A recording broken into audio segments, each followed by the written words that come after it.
Welcome everyone to Diabetes Canada's 2019 Type 2 webinar series. My name is Janani Jude and I will be your host today. We are delighted that you are able to join us today for the webinar entitled The New Canada's Food Guide and How It Aligns with Type 2 Diabetes. To start off, I would like to draw your attention to the survey below the video. In order to best serve your needs, we kindly ask that you provide us with your input by completing the short survey towards the end of the presentation. We thank you in advance for your input. Today's presentation will be about 25 to 30 minutes in length. Now, I would like to welcome our speaker, Lisa deMolitor, and thank her for joining us today. Before turning it over to Lisa, I'd like to give you a brief introduction. Lisa is a registered dietitian. She completed her undergrad and internship at Acadia University and her Master's of Public Health at the University of Waterloo. She currently works in a diabetes center in the Annapolis Valley of Nova Scotia. However, most of her career was based in the Kootenays of British Columbia. She is a self-described foodie and a busy mom of 3. So without further ado, I present to you Lisa deMolitor. There. So thanks, Jen. We're hoping to cover today the new Canada's Food Guide and how it aligns with type 2 diabetes and the guidelines for type 2 diabetes. So I wanted to with the new Canada's Food Guide and what it looks like. And so the new Canada's Food Guide was released in January of 2019, and it is part of the Government of Canada and Health Canada's healthy eating strategy to improve the food environment in Canada. It was developed using a systematic review of current evidence on the links between food, nutrition, and health. To create this guide, they completed a stakeholder consultation, which included dietitians and other healthcare professionals and also consumers. Excluded for the first time were industry commission submissions, and this was to reduce the risk of bias and conflict of interest.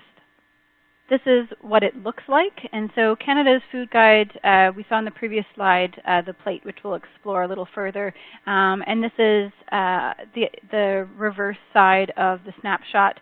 And so the guide has a new look, as we can see. It no longer is a 6-page fold-out with recommended serving sizes. The actual tool, or what we call the snapshot, is a simpler tool, and it's much wider in scope. The snapshot is a very small piece of a larger set of offerings. There's also an online suite of resources, including some actionable advice, videos, and recipes. The Canada's Food Guide doesn't just focus on the nutritional value of food, as the old one did, but it also includes some recommendations on how we make food choices. So instead of being prescriptive, the guide aims to provide recommendations to help Canadians understand how to incorporate or develop eating patterns that may result in positive health outcomes. And I'll touch on these recommendations in a bit.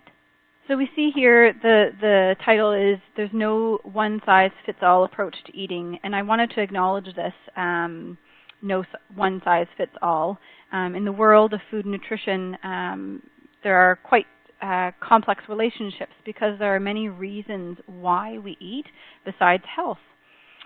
What we eat depends on a great variety of factors, including, but not limited to, budget, accessibility, health, time constraints, individual preference, culture, and our environment. These factors are very important when we're navigating the world of food recommendations with sustainability in mind. For example, although vegan dietary patterns have very good evidence behind them, I would never strong-arm someone into following it if their preferred protein is fish and wild game. Furthermore, I would never insist that someone eat pricey cuts of meat or fish or expensive out-of-season vegetables when finances are limited.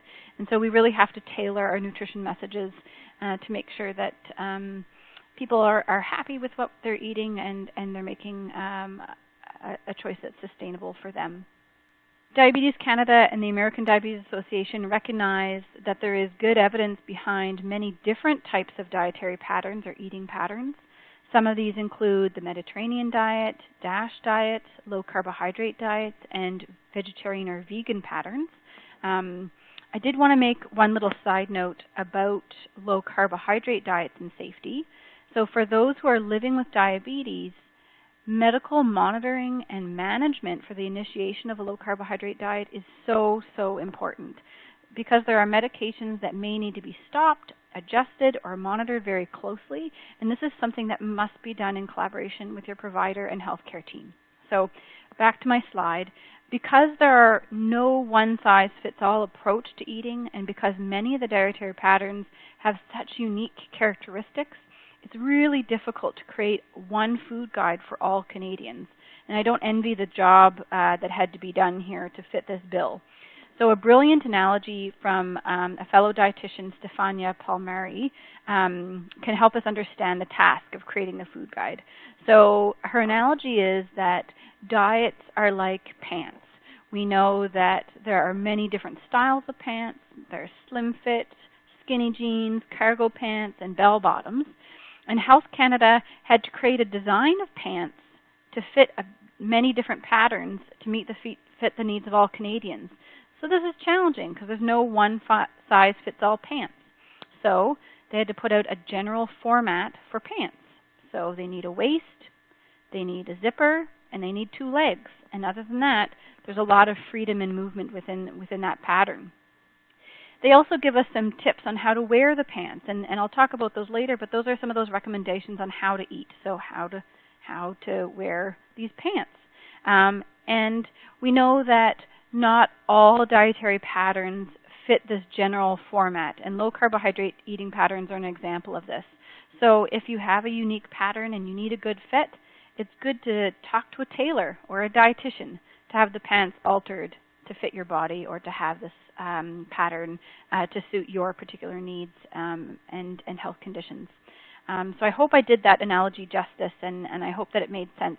But it's an analogy that just shows that there are many different eating patterns out there, and there's not evidence to prove that one is better than others. Now I wanted to talk about the recommendations on how we eat. So regardless of what pattern or whether or not you choose to follow a specific pattern, the Canada's Food Guide does offer some general principles that are pretty great. The first one is to cook more often. This doesn't mean that you have to labor over a hot stove 3 times a day. It does, however, get us to think about how and where our food is prepared. By cooking our own food, we have more knowledge and control about what goes into our food. The next one is eat with others. And I've heard lots of criticisms on this point because not everybody enjoys eating with others. And I choose to think about it in a different way. I choose to think about it as a positive way of saying, don't eat at your desk at work. Don't eat in front of a screen at home. Whether you choose to eat with others or quietly by yourself, please take the time to enjoy your food. The third one is be mindful of eating habits. And this ties into the last recommendation. Being mindful of what we are eating can help us feel more satisfied with our food. Mindfulness can also help us listen to our body's hunger cues so that we can tell when we're feeling full. Listening to our hunger cues and stopping when we're full is a much better way of regulating the amount of food that we eat rather than just finishing everything on our plate because it's a habit or because it's what we've always done. The next one is using labels. So reading labels is a very powerful tool that helps us see through the marketing and determine what a food really has to offer. Health Canada has some good resources on their website that helps us learn more about reading labels. And you may also like to visit your local grocery store dietitian or attend a grocery store tour to get some hands-on experience with label reading. The next one is be aware of food marketing. There are rules about the claims that companies can use to promote their products, but there's still lots of ways that marketing can be deceiving. Some foods may look or sound really healthy, like veggie straws or vegetable-colored pasta, but they are just as processed or high in salts than the product sitting next to it. So the nutrition label will help compare and tease out some of these differences. Next one is choose minimally processed foods. I think that this can be a really complicated idea, and I could spend an hour talking about the term minimally processed. But in general, foods that have been highly processed tend to be lacking all the good stuff, like vitamins, fiber, minerals, and they're often higher in the stuff that we want to avoid, such as sodium, added sugar, and trans fats. The last one is to reduce added sugar. We know that both added sugars and naturally occurring sugars will affect blood glucose. Added sugars, however, do not contain nutrition benefits. So examples of ways to reduce added sugars could be choosing water over pop. Choose unsweetened applesauce over sweetened varieties. Try plain yogurt and add your own flavors with frozen fruit or a drop of vanilla instead of sweetened varieties. Try plain old-fashioned oatmeal and sprinkle some cinnamon and cut up apple on it. Or try pumpkin seeds or swirl in some peanut butter and some sliced banana instead of choosing the instant varieties of apple cinnamon or peaches and cream. You could experiment with making your own flavored water with an orange slice, some mint, or lime instead of getting a sugary coffee latte, frappe, or something ending with eno. You can upgrade your flavored water by using a tall, chilled glass if you're feeling fancy and want to feel a little bit more satisfied. I want to talk a little bit more about carbohydrate because this will really help show some of the differences between Canada's Food Guide and some of our resources for type 2 diabetes.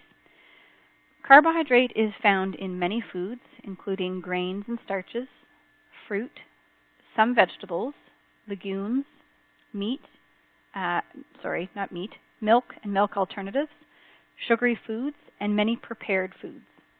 Your body breaks down carbohydrate into sugar, which is also called glucose, and this raises your blood sugar or blood glucose levels. Meat and alternatives, most vegetables and fats contain very little carbohydrate, and moderate servings of these will not have a big effect on blood sugar levels. Since carbohydrates influence blood glucose, you will find that many of the tools that we use in diabetes education are organized according to carbohydrate content. I'm going to, in the next few slides, highlight some of the tools related to type 2 diabetes that you might be familiar with.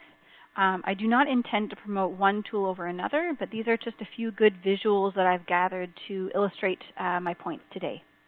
Just the Basics is a Diabetes Canada resource. It can be downloaded for free off of their website. It is a brief overview of some basic principles for eating. So on the front, which is pictured on the left here, there are some general tips. And on the inside, which is pictured on the right, is the plate. So it's highlighted here in red. You will see on other Diabetes Canada resources that they have this similar plate as well. And I'll describe the plate in more detail later. But you can see here that it is part of a complete meal that may or may not include milk and or fruit. This is a poster called Beyond the Basics, and this is the next step up. It is not a tool that everyone needs in their toolbox, but it is handy if you want to dive a little deeper into carbohydrate counting. Beyond the Basics was developed by Diabetes Canada, and it's a copyrighted tool that must be purchased, so it's not freely downloaded. And if you're interested in finding out more, please ask your healthcare team. You may be able to see, and you may not, depending on how big your screen is, that each page is divided into food groups. So the left-hand side of the poster displays foods that contain a notable amount of carbs.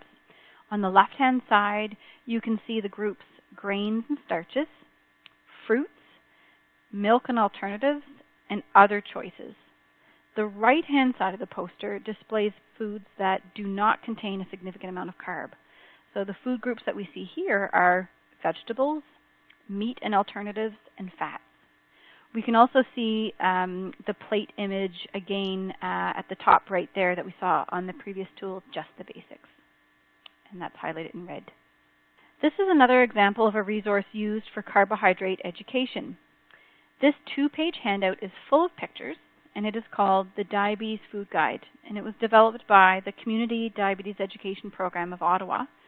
It too is a copyrighted tool that must be purchased. You can see from this snapshot that it too is organized into different food groups, 6 food groups to be exact. From left to right, these food groups are titled vegetables, grains and starches, fruits, milk and alternatives, and meat and alternatives, and fats and oils. Similar to the poster that we just saw, Beyond the Basics, you can see that the purple banner at the bottom identifies the groups that are considered carbohydrate foods. So like Beyond the Basics, these are foods that contain a notable amount of carbohydrate. So we can see from this brief overview of some of these tools that maintain a bit of a diabetes focus, that they maintain a focus on carbohydrate content of foods. I call this the carbohydrate lens. And it's with this lens that you will start to see some of the differences between diabetes-focused resources and the Canada's Food Guide. On the left is a rotated image of the Canada's Food Guide plate.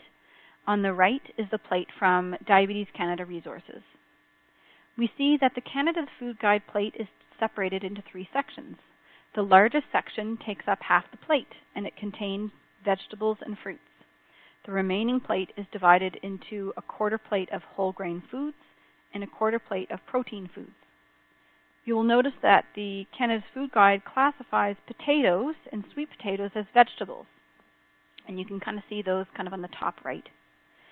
The Diabetes Canada plate classifies all potatoes, so sweet potatoes and white potatoes, as a grain or a starch. Corn isn't pictured on the new Canada's Food Guide, but in the old version, it too was classified as a vegetable, whereas Diabetes Canada classifies corn as a grain or a starch. Food items such as potato, sweet potato, and corn do contain starch or carbohydrate, and this does influence blood sugar. For this reason, with our carbohydrate lens, we think about them as a grain or a starch, and this is one of the big differences between the 2 resources.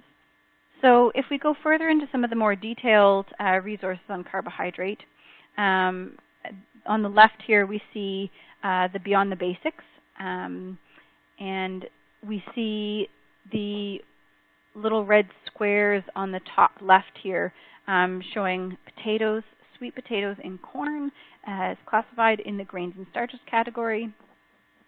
And on the right-hand side, you can see the Diabetes Food Guide, and it also classifies potatoes, sweet potatoes, and corn into grains and starches. So if we go back to our 2 plates, another little difference here. When we look at the new Canada's Food Guide, a lot of people wondered when it came out, where did the milk go?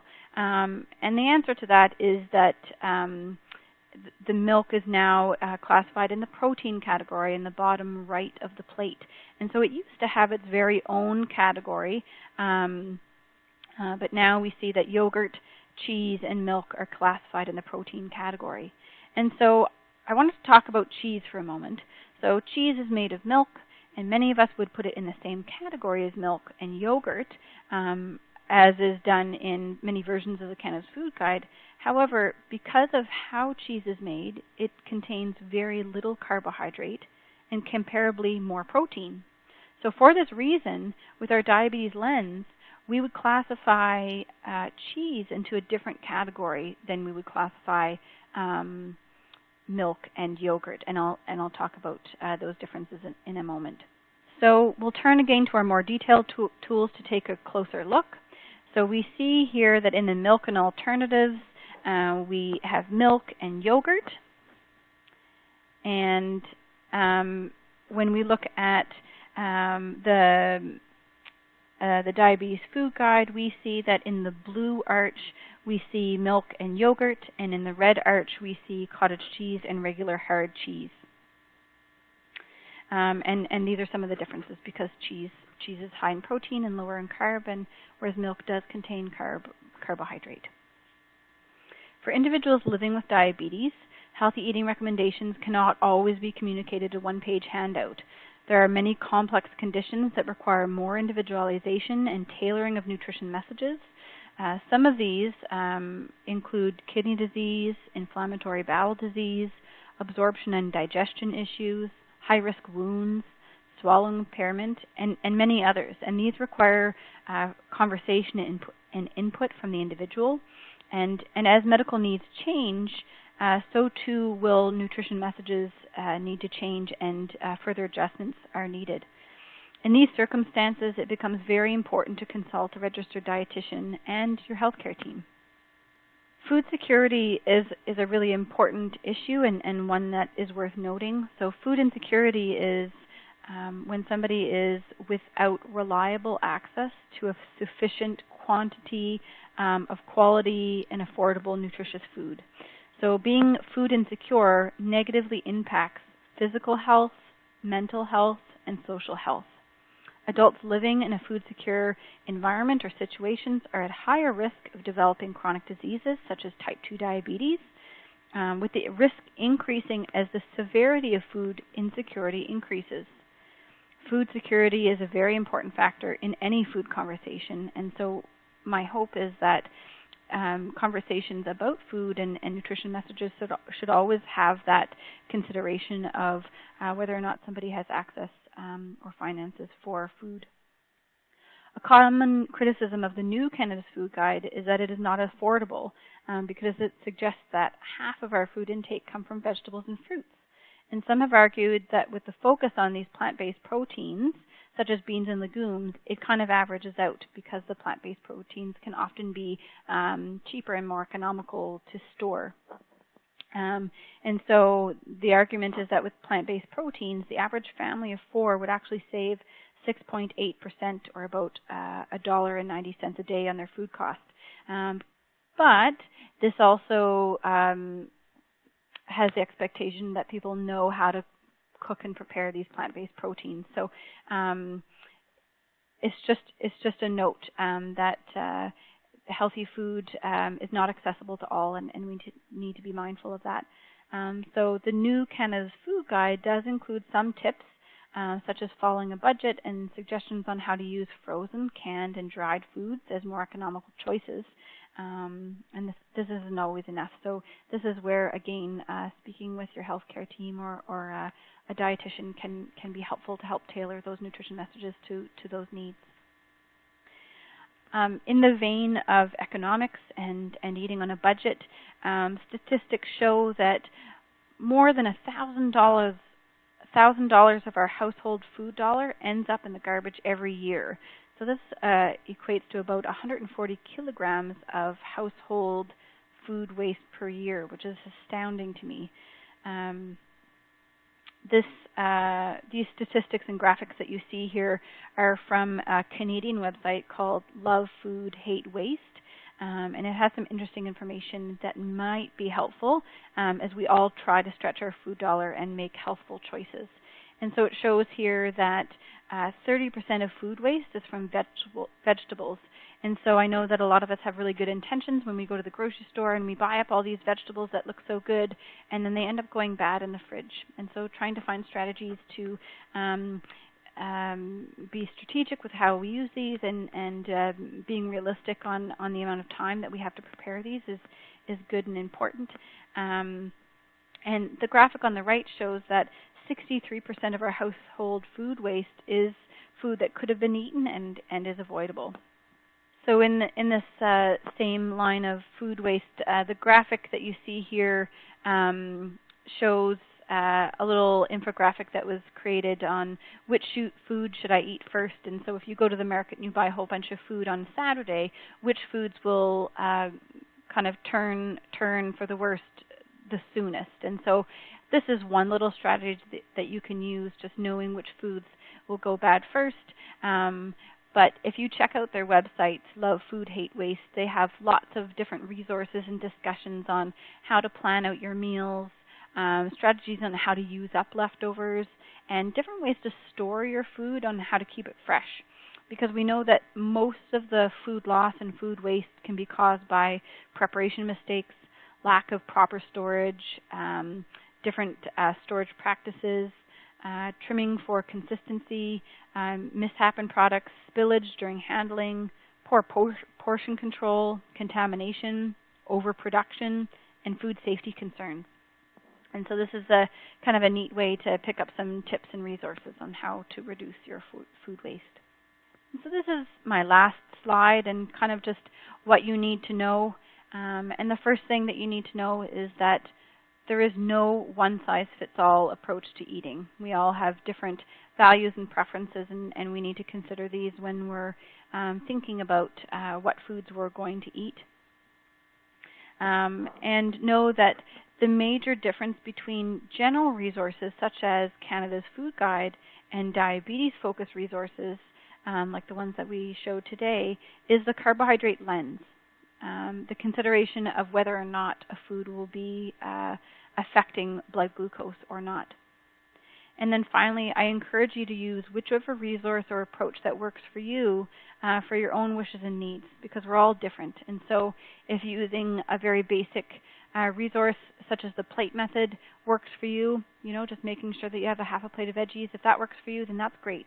If going into a bit more detail and counting and looking at a few resources to be able to quantify carbohydrates is important, then use that, and you have to do it with what works for you. This may be quite small print, but these are some of the references that I've used today, and some of the links to the website are right in here, so please feel free to peruse and take a look, or if you wanted any more detail on some of the other topics that I've discussed today. And finally, I want to say thank you for listening to this recording, and I hope that it was helpful in understanding some of the differences between Canada's Food Guide and some of the diabetes recommendations for individuals with type 2 diabetes. Thank you. And that concludes our webinar for today. I'd like to sincerely thank Lisa for speaking on behalf of Diabetes Canada. It has been a great learning experience. And for those of you looking for more support and resources for living well with diabetes, feel free to call our toll-free line at 1-800-BANTING. That's 1-800-226-8464. If you have any questions about today's presentation, please send us an email at webinars@diabetes.ca, and we will get back to you as soon as possible.